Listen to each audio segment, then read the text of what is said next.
26 জানুয়ারি সকাল 11টা ইসরায়েলের নেভাতিম এয়ারবেসে হঠাৎ করেই জরুরি পরিস্থিতি তৈরি হয়। কয়েকজন পাইলট এবং সৈন্য দৌড়ে ছুটছে তাদের ফাইটার জেটের দিকে। কারো এক সেকেন্ডও সময় নষ্ট করার সুযোগ নেই, কারণ কিছুক্ষণ আগেই এই এয়ারবেসের উপর দিয়ে উড়ে গেছে বিশ্বের সবচেয়ে শক্তিশালী যুদ্ধবিমানগুলোর একটি। সবাই জানে দ্বিতীয়বার আবার উড়ে আসার আগেই যে করেই হোক সম্পূর্ণ আকাশ তাদের কন্ট্রোলে নিতে হবে। কিন্তু আসল সমস্যাটা অন্য জায়গায়। ইসরায়েলের আকাশ প্রতিরক্ষা ব্যবস্থা পৃথিবীর মধ্যে অন্যতম শক্তিশালী। তাদের বিখ্যাত আয়রন ডোম সবসময় প্রস্তুত থাকে এবং এর সাথে রয়েছে অত্যাধুনিক পঞ্চম প্রজন্মের রাডার সিস্টেম। সাধারণভাবে ইসরায়েলের রাডার 400 কিলোমিটারের মধ্যে থাকা যে কোনো টার্গেট শনাক্ত করতে পারে, এমনকি ছোট ড্রোনও। শুধু তাই নয়, আয়রন ডোম একসাথে প্রায় 200টি টার্গেট লক করতে পারে এবং একই সময় 50টির বেশি টার্গেটে আক্রমণ চালাতে সক্ষম। এত শক্তিশালী সিস্টেম থাকার পরও কিভাবে একটি যুদ্ধবিমান এত সহজে তাদের আকাশে ঢুকে গেল সেটা রাডার অফিসারদের মাথায় ঢুকছিল না। রাডার রুমে তখন তীব্র আলোচনা, অফিসারদের চোখ শুধু স্ক্রিনে। বিমানটাকে একবার দেখা যাচ্ছে, আবার কিছুক্ষণের মধ্যেই হারিয়ে যাচ্ছে।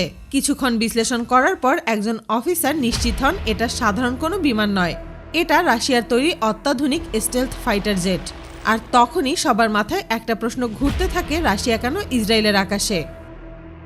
এরপর পরিস্থিতি আরও জটিল হয়ে ওঠে, কারণ রাশিয়ান যুদ্ধবিমানটি তখন ইসরায়েলের বন্দর এলাকার কাছাকাছি ঘোরাফেরা করছিল। এই বিমান স্টেলথ প্রযুক্তি ব্যবহার করে তৈরি, যার মানে হলো এটা রাডারের চোখ ফাঁকি দিতে পারে। তখন ইসরায়েলি বাহিনী বুঝতে পারে এটা রাশিয়ার সবচেয়ে আধুনিক SU-57 ফাইটার জেট। বলা হয় এই বিমান আমেরিকার উন্নত AQ রাডার সিস্টেমকেও ফাঁকি দিতে পারে।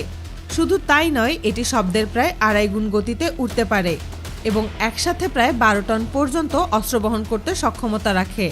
যদিও আয়রন ডোম ঠিকমতো শনাক্ত করতে পারছিল না, কিন্তু ইসরায়েল বসে থাকেনি। দ্রুত তাদের সবচেয়ে আধুনিক দুটি F-35 যুদ্ধবিমান আকাশে পাঠিয়ে দেওয়া হয়। F-35 মূলত স্টেলথ বিমান মোকাবেলার জন্য তৈরি করা একটি আধুনিক যুদ্ধবিমান, কিন্তু SU-57ও কম চালাক নয়। এই বিমানে রয়েছে বিশেষ সেন্সর, যা প্রায় 200 কিলোমিটারের মধ্যে থাকা যে কোনো শত্রুকে শনাক্ত করতে পারে।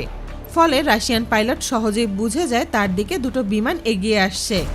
সাথে সাথে SU-57 তার অবস্থান বদলে বন্দর এলাকার উত্তর প্রান্তের দিকে ছুটে যায়, কিন্তু একটি F-35 সরাসরি তার সামনে চলে আসে। সাধারণত এমন পরিস্থিতিতে যে কোনো বিমান দ্রুত পালানোর চেষ্টা করে, কিন্তু ইসরায়েলি পাইলটরা খেয়াল করে SU-57 যুদ্ধবিমান একটুও ভয় পাচ্ছে না। সে দ্রুত সরে যাচ্ছে না, বরং মনে হচ্ছিল সে ইচ্ছে করে ধীর গতিতে চলছে। কিন্তু যখন রাশিয়ান পাইলট বুঝতে পারে তাকে লক করার চেষ্টা হচ্ছে, তখন আর সময় নষ্ট না করে মুহূর্তের মধ্যেই সে তার বিমান থেকে একটি মিসাইল বের করে ফেলে। যদিও সে সতর্ক করার মতো করে মিসাইল প্রস্তুত করে দ্রুত দূরে সরে যেতে শুরু করে। এদিকে রাশিয়ান বিমান প্রচুর তথ্য সংগ্রহ করতে পারে, কারণ এই বিমানে থাকা অত্যাধুনিক সেন্সর শত্রু দেশের রাডার, ডিফেন্স সিস্টেম, ফ্রিকোয়েন্সি এবং সামরিক তথ্য স্ক্যান করতে সক্ষম। অর্থাৎ কোনো দেশের আকাশের উপর দিয়ে উড়ে যাওয়া মানেই সেই দেশের প্রচুর তথ্য তার কাছে চলে যাওয়া। তবে মিসাইল বের করার কারণে সেন্সর এবার তাকে তুলনামূলকভাবে ভালো ট্র্যাক করতে পারে, আর তখনই দ্রুত সিদ্ধান্ত নেওয়া হয় আর অপেক্ষা করা যাবে না। সাথে সাথেই দুটি মিসাইল ছুটে যায় SU-57 বিমানের দিকে। রাশিয়ান পাইলট জানে সে যদি বন্দর সীমা পার হয়ে বের হয়ে যেতে পারে, তাহলে ছুটে আসা মিসাইল আর কিছুই করতে পারবে না। কিন্তু এই মিসাইলগুলো অত্যাধুনিক এবং এতে থাকা সেন্সর শত্রুকে লক করে ধাওয়া করতে থাকে। অর্থাৎ একবার লক হয়ে গেলে পালানো সহজ নয়। রাশিয়ান পাইলট বুঝে যায় যদি এই লক থেকে বের হতে না পারে তাহলে বিপদ নিশ্চিত। কিন্তু এখানেও সে ছিল চিন্তামুক্ত, কারণ SU-57-এ রয়েছে শক্তিশালী JY-86 জ্যামার। এই জ্যামার বিমানের আশেপাশে প্রায় 47 কিলোমিটারের মধ্যে থাকা যে কোনো সিগন্যাল ব্লক করে দিতে পারে। 47 কিলোমিটার অনেক কাছাকাছি দূরত্ব। যদি মিসাইল সেই সীমার ভেতরে ঢুকে পড়ে এবং জ্যামার ভেদ করে ফেলে, তাহলে আর কিছু করার থাকবে না। তাই রাশিয়ান পাইলট দ্রুত কৌশল বদলায়। সে মুহূর্তেই বিমানটাকে খাড়া উপরের দিকে তুলে প্রায় 1000 মিটার উপরে উঠে যায়। কিছুক্ষণ পর সে হঠাৎ করে বিমানটাকে দ্রুত নিচে নামিয়ে আনে। এই হঠাৎ উচ্চতা পরিবর্তনের কারণে মিসাইলের সেন্সর বিভ্রান্ত হয়ে পড়ে।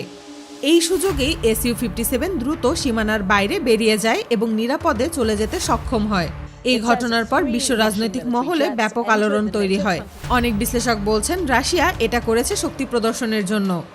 সবচেয়ে রহস্যজনক বিষয় হলো এই ঘটনার পরও ইসরায়েলের পক্ষ থেকে এখন পর্যন্ত কোনো আনুষ্ঠানিক বিবৃতি দেওয়া হয়নি। তবে বিশ্লেষকদের মতে যদি এমন ঘটনা বারবার ঘটতে থাকে তাহলে ইসরায়েল ও রাশিয়ার সম্পর্ক নিয়ে প্রশ্ন উঠতে পারে।